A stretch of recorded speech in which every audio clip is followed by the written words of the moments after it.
nós temos uma proposta de ministrar acerca de um tema específico que nós estamos trabalhando ao longo de todo esse ano. Algumas pessoas perguntaram, pastor, por que você tem ministrado menos na igreja? Queridos, nós estamos numa fase muito linda da nossa igreja. Nós estamos numa fase importante da nossa igreja. Existem vários irmãos e irmãs que estão na escola da Bíblia, que estão ministrando aqui, você já percebeu. Isso faz parte do crescimento da igreja. A escola da Bíblia tem um objetivo muito claro, e se você não faz parte, eu te convido, não falte às aulas de quinta-feira. São aulas extremamente importantes para o alicerce da nossa fé. Eu costumo dizer que quando nós deixamos de estar no convívio da igreja, da comunidade de fé a qual nós pertencemos, nós acabamos tendo muitos problemas, porque nós acabamos ouvindo muitas vozes e a gente acaba se perdendo pelo caminho. Então a sua igreja, tenha certeza, a sua igreja tem um ensino bíblico fundamentado na palavra, na pessoa do pastor Adilson, que é aquele que tem toda a liberdade para ministrar o ensino da igreja, a pastora Jussara também, que faz parte desse ministério tão importante que é o ensino da igreja. Nós estamos aqui, aulas importantíssimas às quintas-feiras, recebendo do Senhor alimento e alimento sólido da nossa vida cristã. E esses irmãos então estão já dando seus primeiros passos dentro da compreensão e de uma interpretação correta da palavra, aplicação da palavra, e já estão ministrando na igreja. Vocês já perceberam que tem 3 ou 4 irmãos e irmãs que já começaram a ministrar na igreja. Talvez você esteja se perguntando, uau, eu não sabia que esse irmão ministrava, que essa irmã ministrava. Queridos, isso é fruto de todo esse trabalho que já tem sido feito há aproximadamente 2 anos, né, pastora Dilson? 3 anos, né? E esses irmãos estão ali assiduamente, nesses períodos de ensino, absorvendo tudo aquilo que tem sido ministrado nas quintas-feiras. E com isso, é uma alegria muito grande, e eu também posso sentar ali e absorver tudo aquilo que tem sido ministrado através da vida desses irmãos. Com isso, eu tenho ministrado menos, e esse ano, então, a gente preparou uma série de estudos ou de palavras com o tema Eu Creio nas Palavras de Jesus. Você também crê nas Palavras de Jesus? Você pode dizer um amém? Então, nesses últimos 2 domingos, nós escolhemos um período, e eu vou ministrar, sempre que for ministrar na igreja, vou ministrar 1 ou 2 ou 3, talvez, no máximo, domingos em seguida, para trazer um entendimento de uma palavra mais exaustiva. Nós falamos, então, nesses 2 últimos domingos, e percorremos um contexto que está ali no livro de Marcos, onde João Marcos escreveu acerca do ministério de Jesus, e nós lemos Marcos 4 para o nosso ponto de partida, e eu quero relembrar, eu quero 5 minutinhos só para tentar contextualizar você dos 2 primeiros capítulos de Marcos que nós ministramos nos últimos 2 domingos. Se você conhece a Bíblia, se você já leu o livro de Marcos, você não vai ter dificuldade de acompanhar esse domingo agora, que nós vamos finalizar essa série que nós fizemos de 3 domingos. Se você ainda não leu o livro de Marcos, eu encorajo você, com base nesse resumo de 5 minutos que eu vou fazer agora, acerca dos 2 primeiros capítulos de Marcos, a você ler para ter essa compreensão, para entender o que nós ministramos nesses 3 domingos, dentro dessa série Eu Creio nas Palavras de Jesus. Teremos outras ministrações, mas acredito que vou ministrar na igreja no máximo mais 2 ou 3 oportunidades até o final do ano, e seguiremos também dentro desse propósito, olhando para o texto bíblico e extraindo do texto bíblico as palavras de Jesus. É óbvio, não vai dar tempo de extrair todas, mas as mais importantes e aquelas que acreditamos que o Espírito Santo vai nos conduzir para ministrarmos na igreja. No capítulo 4 de Marcos, no verso 10 ao verso 12, tem sido o nosso ponto de partida para esse entendimento.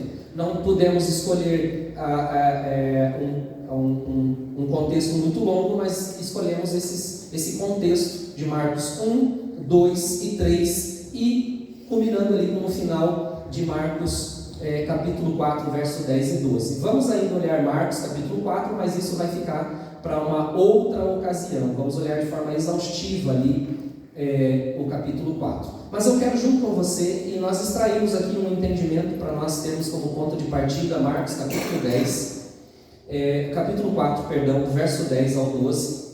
E lendo esses 3 versículos, nós retornamos então desde o primeiro domingo até o capítulo 1, capítulo 2 e hoje veremos o 3, para termos compreensão e entender o porquê Jesus deixou essas palavras registradas aqui. Nós estamos falando, eu creio nas palavras de Jesus, amém? E aqui nesses 3 versículos nós encontramos uma sentença, ou algumas sentenças, que nós já vimos o seu significado e nós não vamos voltar aqui, vamos ficar apenas com o segundo ponto para compreender e acreditamos que vamos conseguir fechar nesse domingo. Veja só, Marcos 4, verso 10 diz assim: quando se afastaram das multidões, os 12, então caminha comigo aqui, nós já lemos esse texto, né? Caminha comigo, nós temos aqui os 12, temos esse contexto, esse público elencado aqui, e alguns outros que o seguiam.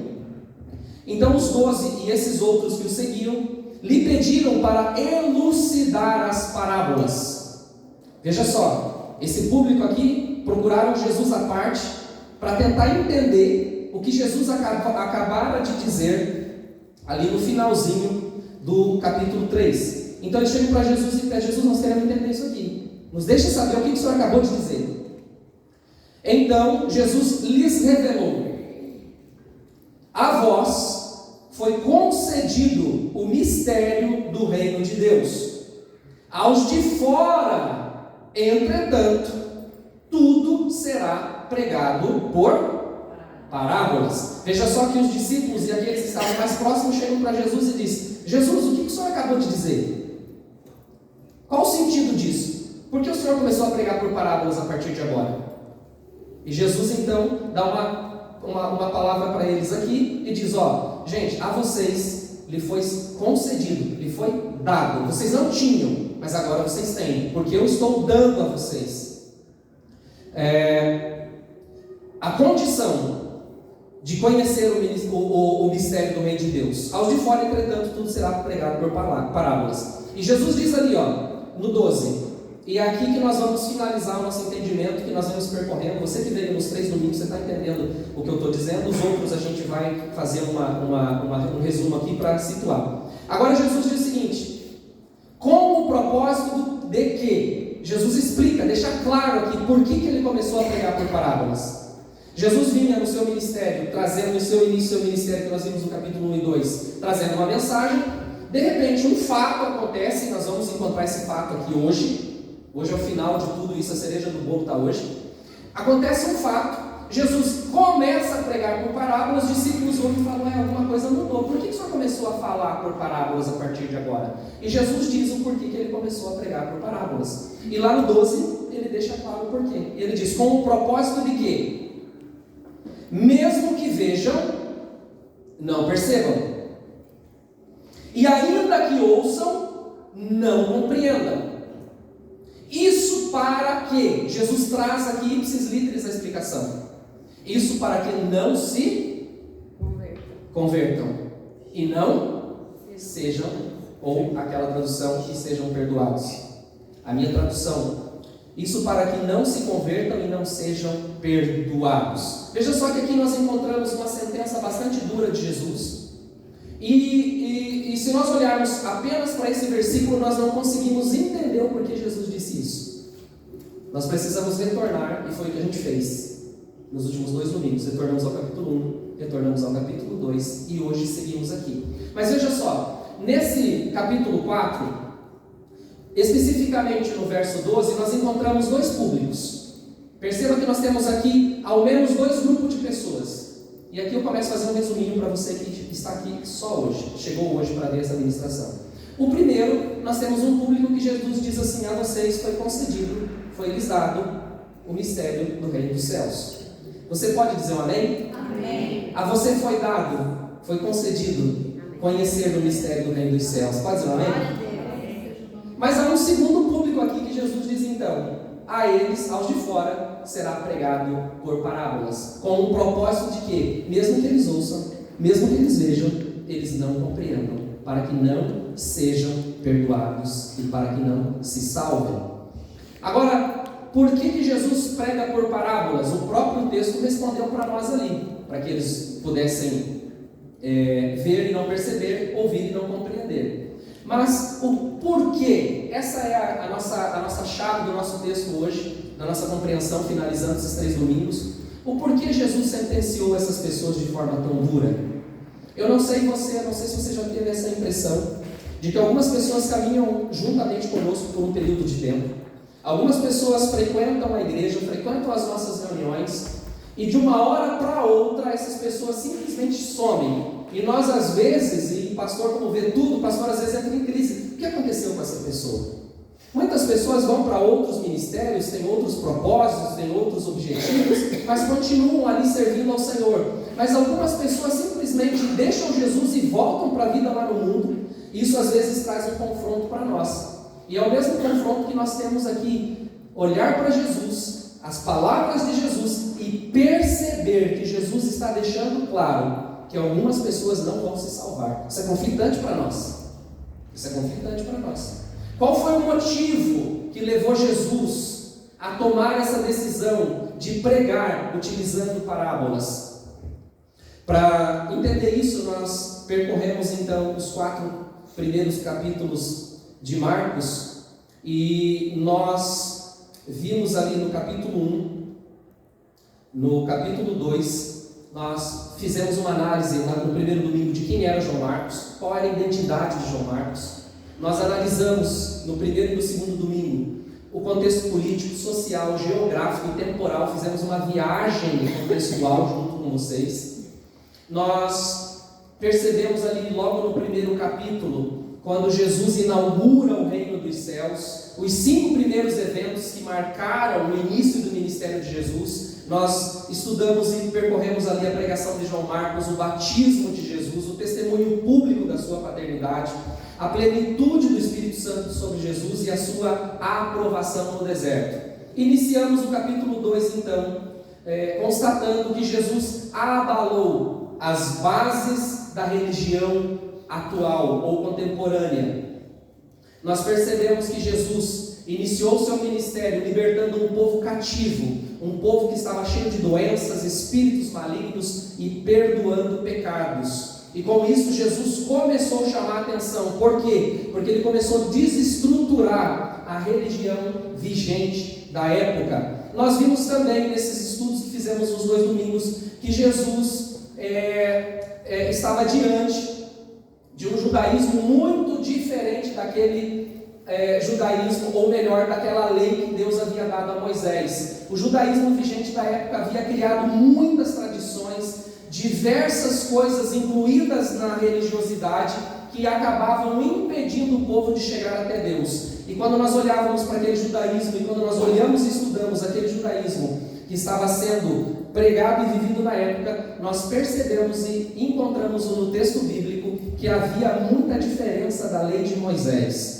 E vimos também, ali no finalzinho do 1, no início do 2, que Jesus então passa a morar em Cafarnaum. Ele sai de Nazaré e passa a morar em Cafarnaum. E aqui a gente vai começar a nossa jornada de hoje. Vimos que Jesus provavelmente começa a morar na casa de Pedro, é muito provável, o texto bíblico nos indica isso. No verso 5 do capítulo 2, nós vimos que algo emblemático começa a acontecer. Jesus curava, expulsava demônio, e num dado momento, nós lemos o texto bíblico, estudamos isso, quando Jesus diz para aquele paralítico que perdoado estavam os seus pecados, acendeu uma luz vermelha na religiosidade da época, nos religiosos da época, e a perseguição a Jesus começou a ficar mais acentuada. Agora eu quero, junto com você, ler, para nós partirmos daqui no capítulo 2, do verso 6 até o verso 12. E aqui foi onde nós paramos no domingo passado. Fiz essa prévia para você, espero que você tenha condições de compreender. Se você que já leu o capítulo de Marcos vai conseguir compreender melhor. Você que não conseguiu compreender esse breve resumo,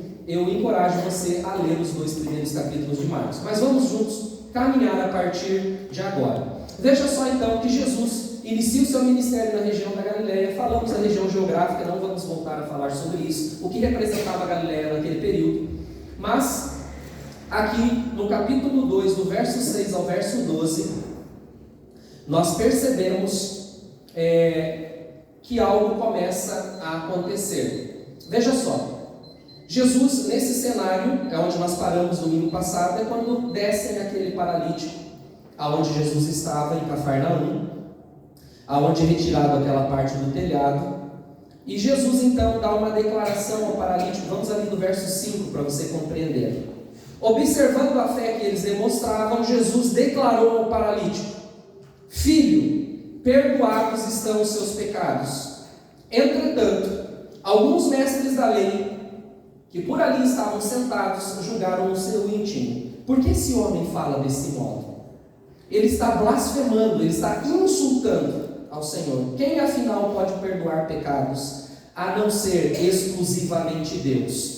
Hoje nós vamos percorrer um pouquinho mais rápido esse trecho, porque nós já falamos um pouco sobre ele no domingo passado. Mas perceba que aqui o paralítico chega, e eu quero trazer você para esse entendimento. Nós olhamos no capítulo 1 e no capítulo 2, que aonde Jesus estava, várias pessoas possuídas por espíritos malignos, vários doentes, muitos doentes. A Bíblia diz que toda a cidade de Cafarnaum chega até onde Jesus estava para ser curado. Jesus cura muitos e expulsa muitos demônios. Agora eu quero fazer aqui uma pausa e aqui a gente vai começar a estudar exaustivamente o que está escrito aqui. Veja só, na religião judaica, para que uma pessoa fosse liberta de um espírito maligno, havia um processo, um ritual que o sacerdote precisava fazer, ou no máximo, ou no mínimo, um mestre da lei, um escriba, conhecedor da palavra, que essa pessoa passava por um período de 7 dias aproximadamente para passar por um processo de exorcismo. Só que o que acontece aqui? O espanto é porque Jesus, com apenas uma única palavra, Jesus expulsa demônio. E eles começam a perceber então que toda a estrutura religiosa que estava sendo construída, ou que foi construída, estava ruindo. Por quê? Porque as pessoas olhavam para Jesus e perguntavam: quem é esse com tanta autoridade? Então, aqueles mestres da lei religiosa daquela época utilizavam as tradições judaicas para controlar o povo, e Jesus começava a ruir tudo isso. Mas veja só, o paralítico chega diante de Jesus, e nós já fizemos esse exercício, mas quero fazer com você nessa manhã. Um paralítico chega para Jesus, o que era esperado, o que toda aquela multidão esperava que Jesus fizesse com aquele paralítico. Usando um pouco de licença poética, imagine comigo, porque o texto bíblico, ao menos em Marcos, não diz que aquela pessoa chega de cadeira de roda. A Bíblia não diz isso, mas vamos entender. Chega uma pessoa de cadeira de rodas a Jesus, o que era esperado, o que se aguardava de Jesus? Aquelas mesmas pessoas que já haviam visto, ou já tinham visto Jesus curar muitos outros, expulsar muitos outros demônios, mas chega aquela pessoa paralítica diante de Jesus. O que seria natural acontecer? O que você imagina?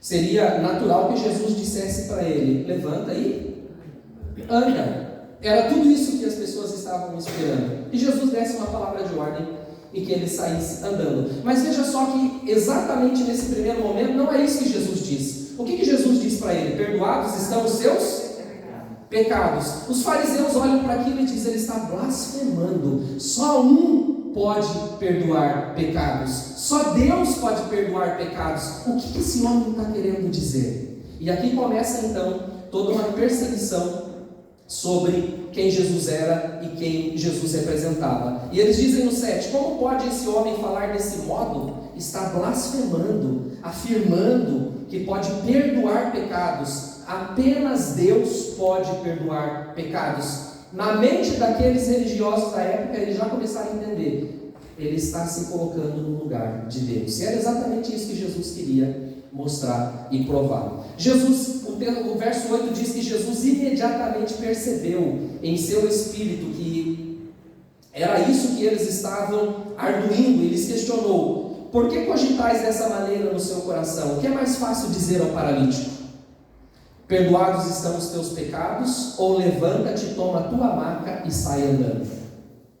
Todavia, para que saibais que o Filho de Deus tem na terra autoridade para perdoar pecados, dirigiu-se ao paralítico e disse: eu te ordeno. Veja só, que a autoridade de Jesus já havia chamado a atenção. As grandes multidões já estavam falando: com qual é a autoridade? Da onde vem a autoridade deste homem para fazer o que faz? E Jesus então diz: levanta-te, toma a tua maca e vai para a sua casa. Perceba que quando nós lemos aqui do 6 ao 12, e nós percorremos também até o 3, capítulo 20, se você, o capítulo 3, verso 20, se você pegar aqui o texto bíblico, do capítulo 2, do 12 até o 3, o verso 20, você vai perceber que João Marcos nos mostra que Jesus provocou uma verdadeira revolução no sistema religioso da época. Os religiosos estavam confusos. Como que nós vamos explicar esse homem?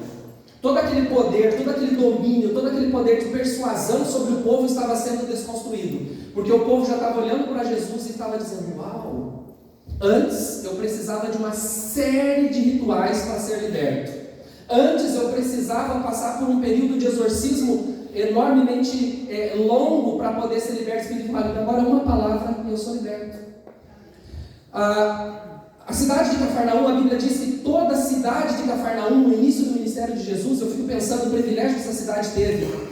A cidade toda, o texto bíblico que nós lemos anteriormente, nós não vamos voltar, porque já pregamos isso domingo passado, a Bíblia diz que toda a cidade veio às portas de Jesus para serem curados. A Bíblia diz que Jesus curou a muitos e expulsou muitos demônios. Agora veja só, qual o problema de tudo isso? Havia uma estrutura religiosa na época que dominava as pessoas a partir do discurso, dominavam as pessoas a partir de regras e tradições religiosas. E vem Jesus agora e começa a curar todo aquele povo, vem Jesus e começa a libertar aquele povo, e algo começa a ficar claro: toda a estrutura e toda a religião que lhes eram imposta naquele momento não tinham poder para libertá-los, não tinha poder para curá-los. Mas ainda muito mais agora, em que nós entendemos, Jesus aqui nesse cenário, antes mesmo de morrer na cruz, já tinha poder e autoridade para perdoar pecados. Aleluia. E aquele povo começa a olhar e falar: uau, o que está acontecendo? Quem é ele? Quem é ele? E quando nós olhamos o contexto bíblico, nós vemos o conflito das autoridades religiosas da época. Agora veja só, todo esse conflito vai culminar lá no capítulo 4, no verso 12 que nós lemos. A quem Jesus disse que veriam e não compreenderiam, viriam e não entenderiam, para que não fossem perdoados. Aqui você já começa a ter uma noção do que estava acontecendo. Se por um lado, nós percebemos que Jesus realizava milagres impressionantes, eles estavam nesse conflito. Quem é ele? Se por um lado Jesus realizava milagres impressionantes, curava sem contestação, não tinha como contestar. Veja só que todas essas pessoas que vinham até Jesus eram pessoas conhecidas da sociedade. O leproso que nós lemos lá era conhecido da sociedade. Esses paralíticos que vinham até Jesus, essas pessoas que vinham possuídos por demônios, todos eles eram conhecidos daquela região, não tinha como contestar. Não era algo armado. Os próprios mestres da lei olhavam e falavam: como que a gente vai contestar isso aqui que aconteceu diante dos nossos olhos? Se por um lado eles olhavam para esse viés de Jesus, por outro eles olhavam para Jesus e falavam: mas ele também come com pecadores? Quem é ele? Se por um lado nós vemos as maravilhas de Deus sendo manifestas através da vida deste homem, por outro, ele alega ser o Filho de Deus, blasfemando, agindo em nome de Deus. Se por um lado nós percebemos que ele está causando uma revolução, libertando o nosso povo de espíritos malignos, curando os nossos doentes, transformando a realidade daqueles que sofrem, por outro, ele está quebrando todas as nossas tradições. Se por um lado nós percebemos, é inegável, porque nós conhecemos as pessoas que ele está curando, nós olhamos para ele, ele se relaciona com pessoas de má fama e odiadas, e o pior, ele está blasfemando, dizendo que tem poder para perdoar pecados. Quem é ele? Agora veja só, eles começam a analisar isso. Eles têm uma impressão clara de que Jesus estava ruindo com toda a estrutura de domínio e de governo da religião que havia na época. E uma decisão é tomada: eles precisavam parar Jesus. E ali começa então os confrontos com Jesus. Veja comigo, no capítulo 2, do verso 13 verso 28. Nós vamos perceber, nós não vamos ler aqui porque é um texto longo, mas eles passam a confrontar Jesus diretamente. Nós vamos olhar aqui que nesse período eles confrontam Jesus a respeito do jejum, eles confrontam Jesus a respeito do sábado, eles confrontam Jesus da quebra das tradições judaicas. E algo aqui que eu quero frisar contigo, só para nós não passarmos sem pontuar nada aqui. Eles chegam para Jesus e para os discípulos e dizem assim: por que os discípulos de João Batista jejuam? E por que os fariseus jejuam? E por que você e os seus discípulos não jejuam? Veja só, isso aqui é uma tradição judaica que havia sido construída através da tradição oral dos fariseus. Havia um único dia na lei de Moisés que todo judeu precisava jejuar. O único dia na lei de Moisés que o judeu precisava jejuar era o dia do perdão, do Yom Kippur. Mas os fariseus haviam construído uma tradição, a lei oral que eles haviam colocado em cima da lei de Moisés, para controle e domínio do povo através da religião, que precisava-se jejuar 3 vezes por semana. E é essa tradição que Jesus começa a quebrar. E uma das coisas importantes que nós percebemos, e eu quero ler com você, só o verso 13. Uma vez mais, no capítulo 2,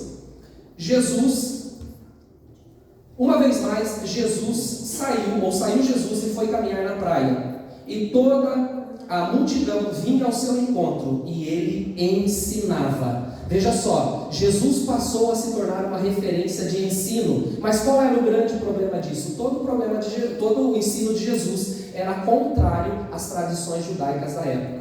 E com isso, então, no capítulo 3, vamos partir para o 3 para nós finalizarmos ainda esse domingo o nosso entendimento. No capítulo 3, ele já começa o capítulo 3, lá no verso 6, com os inimigos de Jesus tramando a sua morte.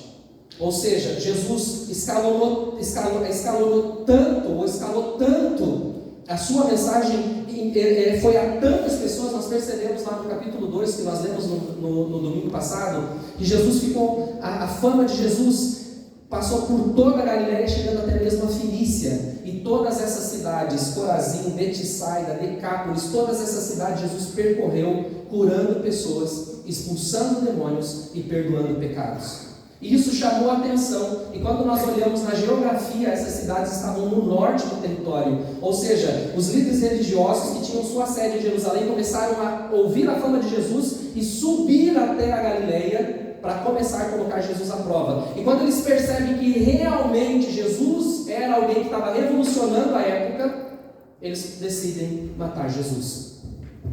E é esse povo aqui que a gente começa a perceber que Jesus deu uma sentença para eles lá no verso 12 do capítulo 4. Veja só, vamos entender aqui o que está escrito no verso 6 do capítulo 3.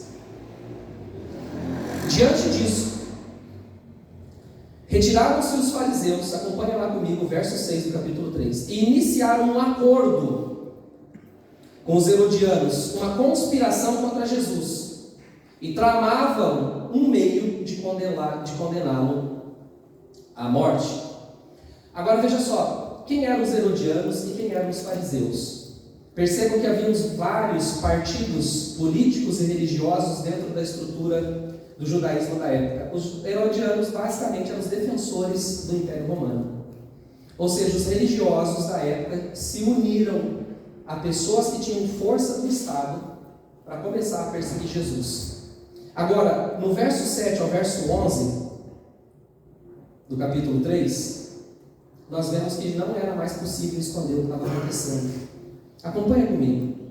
Jesus se retirou com seus discípulos e foi na direção ao mar, e uma numerosa multidão vinda da Galiléia o seguia. E assim que ouviram a respeito de tudo que ele estava realizando, uma grande quantidade de pessoas proveniente, veja comigo, da Judéia, de Jerusalém, da Idumeia, das regiões do outro lado do Jordão, ou seja, as 10 cidades, as Decápolis, e das cercanias da cidade de Tiro e Sidom, que já era na Fenícia, já era outro país, veio ter com Jesus. E por causa da multidão, ele pede aos seus discípulos que passem a manter um pequeno barco à disposição para evitar que a massa de pessoas o apertasse, tirando-lhe os movimentos. Pois ele havia curado grande multidão, de modo que todos os que padeciam de alguma enfermidade se acotovelavam na tentativa de vê-lo ou de tocá-lo. Você consegue perceber isso? Você consegue ver o tamanho do ministério de Jesus aqui? E qual que era o grande problema disso para os religiosos da época? Todo o poder político, todo o poder financeiro, todo o poder de domínio sobre as pessoas estava se ruindo. Agora veja o 11 comigo. Veja o 11 aqui comigo. E aqui é a chave para a gente entender o que a gente vem estudando nesses últimos 3 domingos. E acontecia, veja só, que todas as vezes que as pessoas com espíritos imundos o viam, atiravam-se aos seus pés. A minha tradução diz, e berravam, essa também: tu és o quê? O Filho de Deus. E era isso que os mestres da lei e que o judaísmo vigente da época não compreendiam ou não queriam compreender. Todavia, Jesus os repreendiam, tais espíritos, severamente, ordenando que não revelassem quem ele era. Agora aqui eu quero fazer um registro com você. O que Jesus estava fazendo era tão grande, tão espantoso. Veja comigo lá no verso 20, do capítulo 3.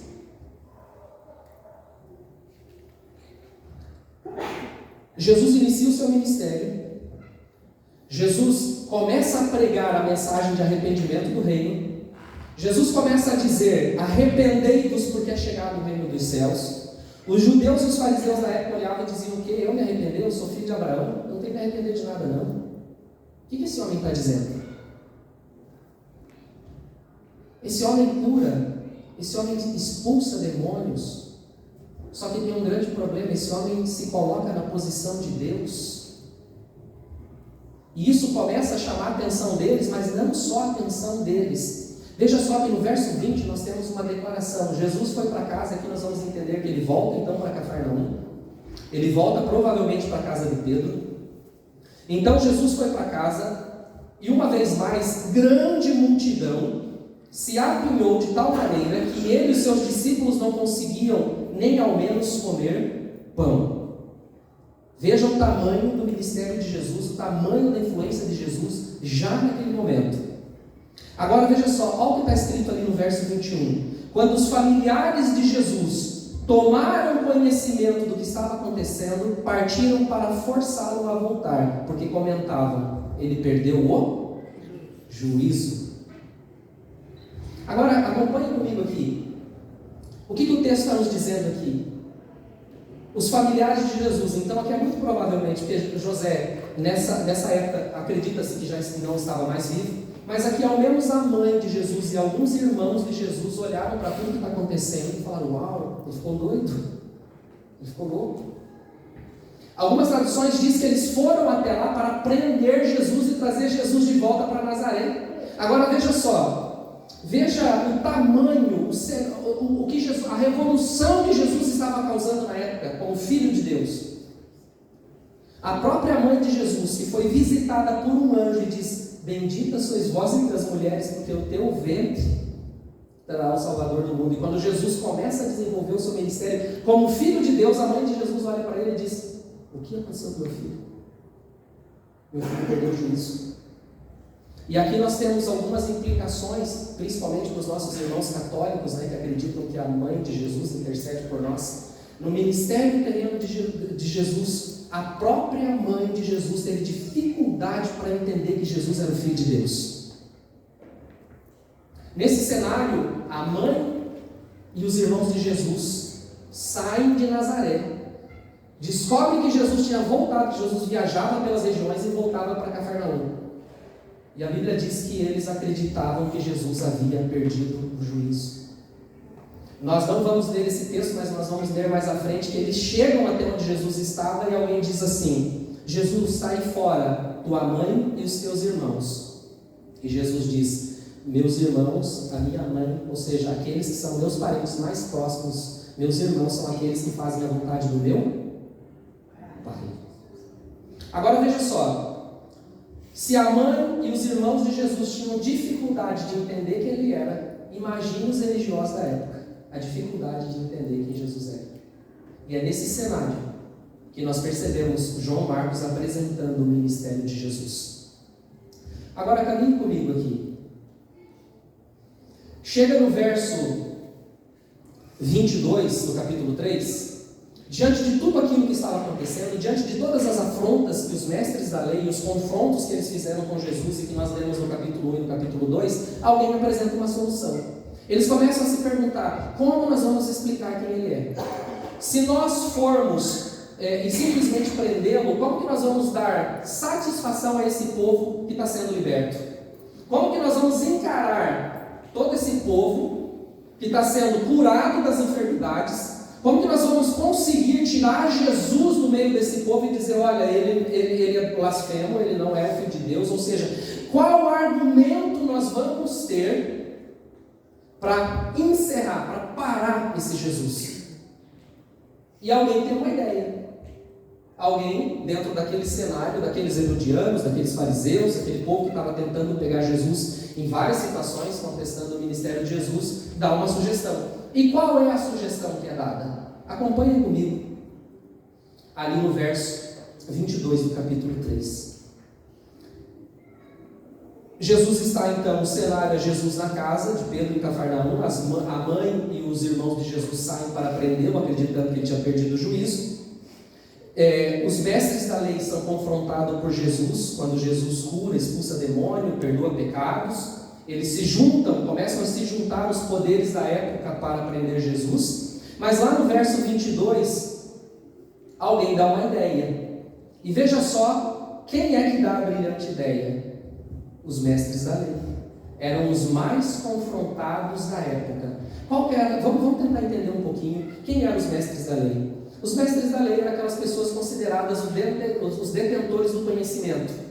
Eram as pessoas que tinham, então, por disciplina, estudar a Bíblia na sua profundidade e trazer uma série de regras religiosas para as pessoas, e com isso dominavam o intelecto, a espiritualidade das pessoas, dizendo, você não sabe, você não tem, você não pode. Eu sei, eu posso e eu conheço. Esses eram os mestres da lei. Mas eles começam então a olhar para Jesus, e tudo que Jesus fazia estava desconstruindo todo aquele status correligioso deles. E eles começam a se unir com quem fosse para que pudessem barrar o ministério de Jesus, ao ponto de se unir com as pessoas que eram favoráveis ao domínio romano, os herodianos, e dizer, nós vamos matar esse cara. Mas como que nós vamos? Nós precisamos achar um argumento.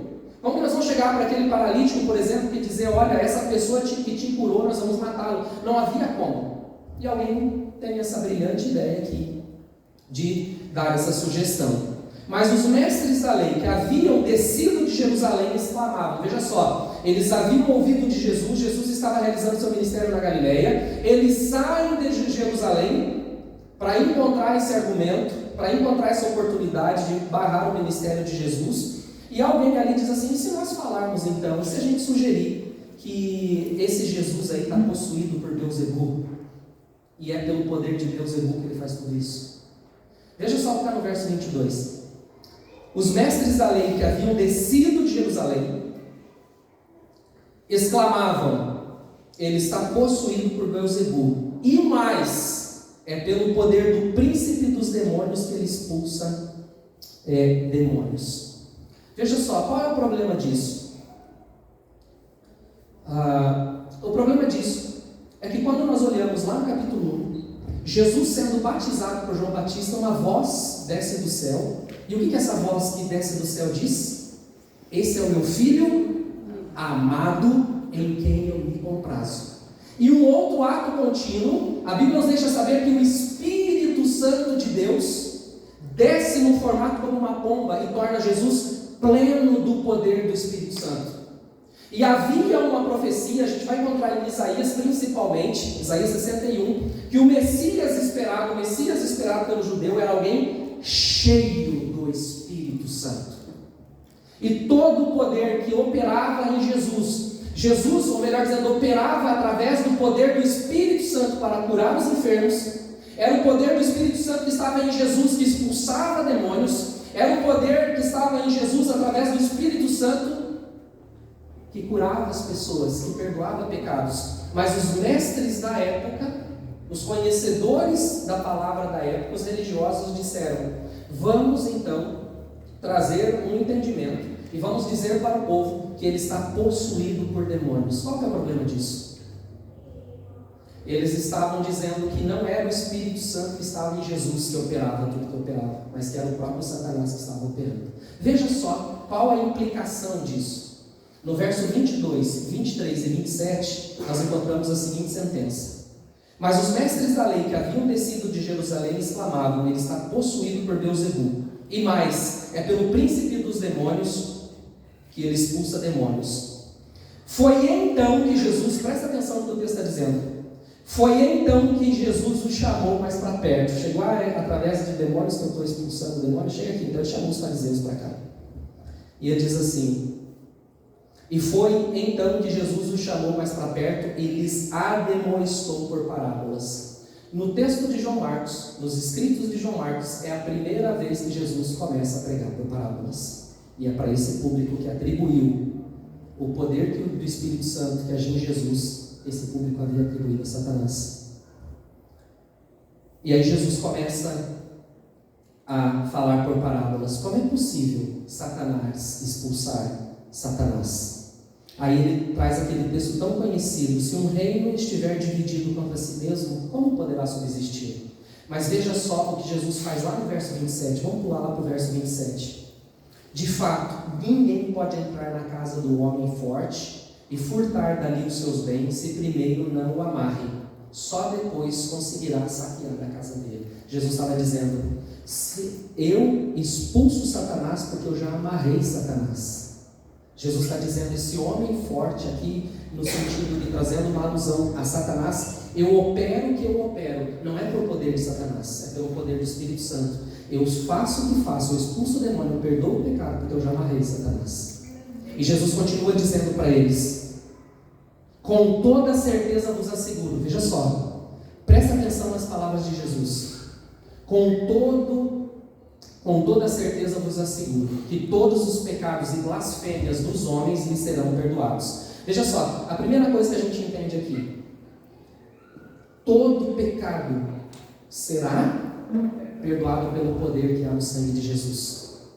Agora ele continua: Todavia, entretanto, quem blasfemar contra o Espírito Santo jamais receberá perdão. Aí a gente começa a entender o porquê que Jesus falou que eles ouviriam e não perceberiam, né?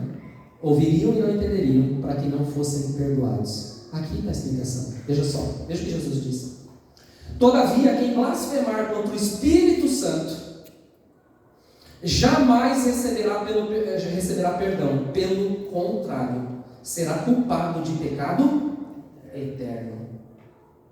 E pecado eterno é totalmente na contramão da salvação eterna.